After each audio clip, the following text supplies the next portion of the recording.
ಎಲ್ಲ ನನ್ನ ಪ್ರೀತಿಯ ವೀಕ್ಷಕರುಗಳಿಗೆ ನನ್ನ ಪ್ರೀತಿಯ ನಮಸ್ಕಾರಗಳು.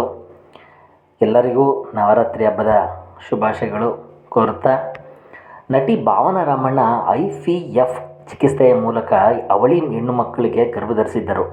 ಆದರೆ ಅವಳಿ ಮಕ್ಕಳಲ್ಲಿ ಒಂದು ಮಗು ಸಾವನ್ನಪ್ಪಿತು. ಈ ಘಟನೆಯು ಭಾವನಾ ಅವರಿಗೆ ಭಾರವಾದ ಆಘಾತ ಉಂಟು ಮಾಡಿದೆ.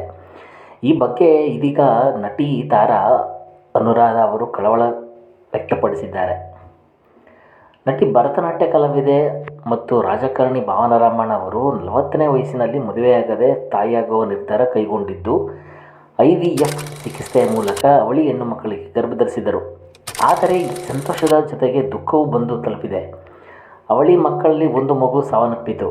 ಈ ಬಗ್ಗೆ ಕಳವಳ ವ್ಯಕ್ತಪಡಿಸಿದ ನಟಿ ತಾರಾ, ನನಗೂ IVF ಮೂಲಕ ಮಗು ಆಗಿರುವುದು, ಆ ಬಾಧೆ ನನಗೆ ಗೊತ್ತು ಎಂದಿದ್ದಾರೆ. ಆಕೆ ನೋವು ನನಗೆ ಗೊತ್ತು. ಆಕೆಯ ವಿಚಾರದಲ್ಲಿ ನನಗೆ ತುಂಬ ನೋವಾಗಿದೆ. ಒಂದು ಮಗುವನ್ನು ಆಕೆ ಕಳೆದುಕೊಂಡಾಗ ಅವಳಿಗೆ ಆಗಿರುವ ಅಷ್ಟೇ ನೋವು ನಿಜವಾಗಿಯೂ ಒಬ್ಬ ತಾಯಿಯಾಗಿ ನನಗೆ ಆಗಿದೆ. ಮಗುವನ್ನು ಇರುವ ಪ್ರಕ್ರಿಯೆ ತುಂಬ ಕಷ್ಟ. ಆಕೆಯು IVF, ನನಗೂ IVFನಿಂದಲೇ ಮಗು ಆಗಿರುವುದು. ಆ ಬಾಧೆ ನನಗೆ ಗೊತ್ತು. ಯಾಕಂದರೆ ನಾನು ಆ ಇಂಜೆಕ್ಷನ್ ತಗೊಂಡಾಗ ದಪ್ಪ ಆಗಿರೋದಾಗಲಿ, ಹಾರ್ಮೋನಲ್ ಇಂಬ್ಯಾಲೆನ್ಸ್ ಆಗಿರೋದಾಗಲಿ, ಮೂಡ್ ಸ್ವಿಂಗ್ಸ್ ಆಗಿರಲಿ, ನಾನು ಪಟ್ಟ ಕಷ್ಟ ಆಗಿರಲಿ ನನಗೆ ಗೊತ್ತು ಎಂದು ಇತ್ತೀಚೆಗೆ ಗ್ಯಾರಂಟಿ ನ್ಯೂಸ್ಗೆ ನೀಡಿದ ಸಂದರ್ಶನದಲ್ಲಿ ನಟಿ ತಾರಾ ಹೇಳಿಕೊಂಡಿದ್ದಾರೆ. ನನ್ನ ಮನಸ್ಸಿಗೆ ಬಂದಿದ್ದು ಅದೇ. ಆಕೆಯು IVF ಟ್ರೀಟ್ಮೆಂಟ್ ಮಾಡಿಕೊಂಡಳು ಅಂತ ಗೊತ್ತಾದಾಗ, ಅಯ್ಯೋ ಆಕೆ ಏನೇನೋ ನೋವು ಅನುಭವಿಸಿದ್ದಾಳೋ ಅಂತಲೇ ನನ್ನ ಮನಸ್ಸಿಗೆ ಬಂದಿತ್ತು.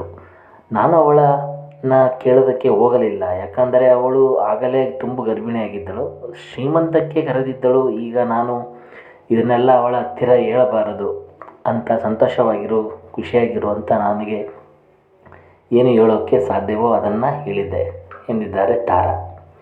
IVF ಟ್ರೀಟ್ಮೆಂಟ್ನ ಚಾಲೆಂಜಸ್ ಏನಂದರೆ, IVF ಪ್ರಕ್ರಿಯೆ ತುಂಬ ಕಷ್ಟ, ತುಂಬ ನೋವಿನಿಂದ ಕೂಡಿರುತ್ತದೆ. ಇವತ್ತು 12 ಗಂಟೆಗೆ ನಾನು ಇಂಜೆಕ್ಷನ್ ತಗೊಂಡ್ರೆ 3ನೇ ದಿನ ಅದೇ 12 ಗಂಟೆಗೆ ಇಂಜೆಕ್ಷನ್ ತಗೋಬೇಕು. ನಾನು ಎಲ್ಲಿದ್ದರೂ ಹೇಗಿದ್ದರೂ ಆ ಸಮಯದಲ್ಲಿ ಹೋಗಿ ಇಂಜೆಕ್ಷನ್ ತಗೋಬೇಕು. ಆ ಇಂಜೆಕ್ಷನ್ನಿಂದ ಮೀಸೆಗಳು ಬರೋದು, ಪಿಂಪಲ್ಸ್ ಬರೋದು, ದಪ್ಪ ಆಗೋದು. ಆ ಟೈಮ್ನಲ್ಲಿ ನಾನು ತುಂಬ ಸರ್ಕಸ್ ಮಾಡಿದ್ದೇನೆ. ಮನಸ್ಸಿಗೆ ಮೈಗೆ ತುಂಬ ಚಾಲೆಂಜ್ ಕೊಡುವಂತಹ ಟ್ರೀಟ್ಮೆಂಟ್ ಅದು.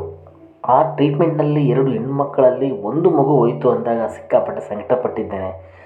ಆ ಹೆಣ್ಣು ಮಕ್ಕಳಿಗೆ ಫೋನ್ ಕೂಡ ಮಾಡಿಲ್ಲ ನಾನು.